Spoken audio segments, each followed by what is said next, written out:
చెప్పడంలో తప్పు లేదు. చెప్పినంత మాత్రాన చనిపోయిన వాళ్ళు బతికి రారు కదా. ఇవన్నీ ఎవరో ఏదో మాట్లాడారంటే వాటికి స్పందించాల్సిన అవసరం లేదు. కాకపోతే తప్పిదం జరిగింది.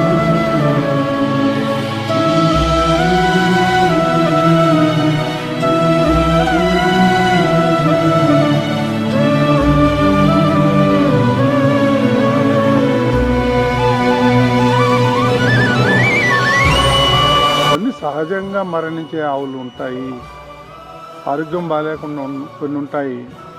వృద్ధాప్యం వచ్చిన ఆవులు చనిపోతాయంటే ఏ ఇండ్లలో మనుషులు చనిపోవట్లేదా? ఆవులు చనిపోవా? టీటీడీ నిర్లక్ష్యం అయితే లేదు. 100% నేను చెప్పగలుగుతాను ధైర్యంగా.